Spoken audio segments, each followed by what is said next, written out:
Kind of endorsed by Doug Karsch. Sort of. He thinks he endorses this. Doug Karsch thinks he approves this message. So we asked on Twitter today about the combine question: tight ends, quarterbacks, wide receivers. Which player from those positions would you want? Now, keep in mind, these are the players working out. Tua's not working out. And if you want, you got to think about, too, and this is the hard part, if you want, let's say, Jerry Jeudy, the wide receiver from Alabama, are you willing to take Jerry Jeudy at 3? Okay, because he's not going to be around in the second round. So how do you get Jerry Jeudy? You take him at 3. Some people suggested trading back to, if you move back, is Jeudy on the radar?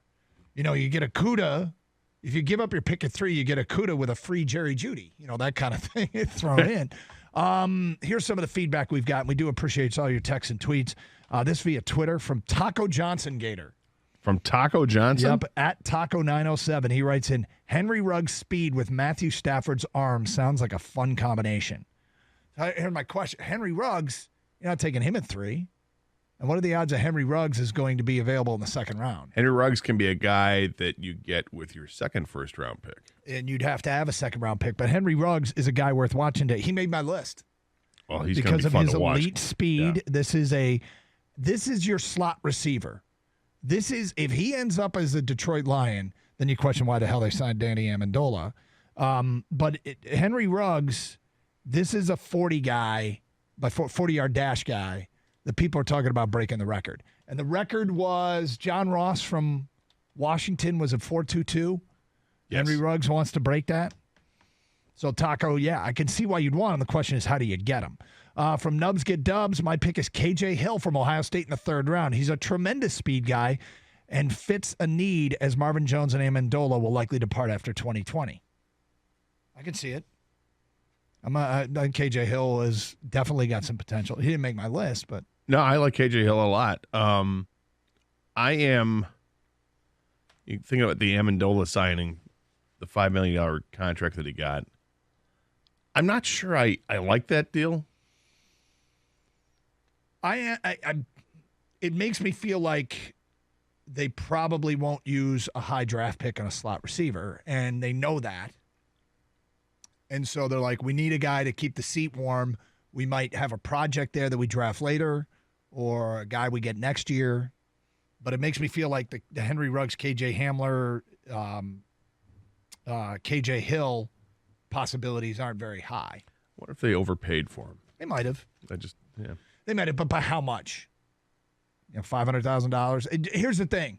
If we hear that they came close but couldn't get Slay to a contract, I might be really mad about the Amendola deal, but they still have tons of cap space. I will say this about the wide receivers. I was coming up with I compiled my list during the break of players I'm looking for with running backs, receivers, and quarterbacks. Mm-hmm. I started to write down the wide receivers, and I realized it's futile. I'm looking at all of them. Yeah. Because I think the draft is so freaking deep. Now, of course, you can get the high-end guys, but I'm not going to spend a first-round pick on a wide receiver. Me, personally, I wouldn't do that because I think there is such depth of this position. It's really everybody after the first round that I'm interested. I'm not going to turn my head while CeeDee Lamb is out there running or, Jerry Jeudy's going to run. I'll take a look at that. But I will watch very closely guys like KJ Hill and Quentin Cephas and lots of the Big Ten wide receivers because I'm more familiar with them. But the other guys, too. Lynn Bowden's the wide receiver for Kentucky who played quarterback for them for the last 8 games. He's a very, very good playmaker. I'm interested in that. But it seems like wide receiver is the one position you just go, yep, all of them. Let's go. I'll take them all. At Daryl D20, if we had multiple second-round picks via a trade, either for the number 3 or for Slay, I would target Laviska Shenault. He'll probably be gone. How about Ayuk or Jefferson at wide receiver? If we have that extra luxury pick, also KJ Hamler if he's there around 4 to 5. Learn from Amendola if we don't address earlier. So Ayuk's a receiver from Arizona State. Brandon Ayuk. Yep. Hamler is the kid from Penn State who's from St. Mary's. What was the other name he threw Jefferson. out? Jefferson's at the LSU guy. LSU. So there's a lot of talent there, but it speaks to all the talent that's available from the wide receivers in the draft. Nathan Bruce tweets us, I want to see T. Higgins 40 time. He reminds me of Des Bryant a lot. I just want to see how fast he actually is. If a trade occurs, I'd love to see him snagged late first, early second. Dane Beruzini tweets us, quarterback, Herbert and Fromm. Wide receivers, Ruggs, Chanot, Rager from TCU, Higgins, Clemson, Jefferson, LSU, Davis, Johnson, Hill. Tight ends, God, no. Yeah, I mean, look, here's the thing about the tight end position. They're kind of good there. Unless a guy like a Jared Pinkney drops, who was at one point thought to be an elite tight end but had injuries and really down production this year at Vanderbilt. I can't see him dropping to a mid to late round where you're like, well, I got to take him here because they're set pretty much there. Senior Bowl, Adam Troutman from Dayton turned a lot of heads, but I'm going to guess they don't take a tight end in this draft. I wouldn't say that. I think that they could definitely take a tight end later in the draft. I don't think they will because I think they really like Logan Thomas, and I think he's going to become a bigger part of this team moving forward. I mean, how big of a piece is Jesse James to them? And they really had one tight end that caught passes. Jesse James it seemed like way underutilized. Yep.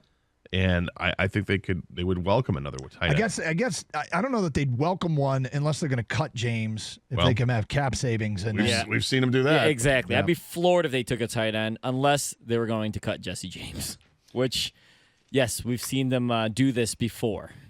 Sign a guy, extend a guy, then release him or trade him immediately after. 248-539-9797. The kiss of death. Ticket text 97136. Coming up.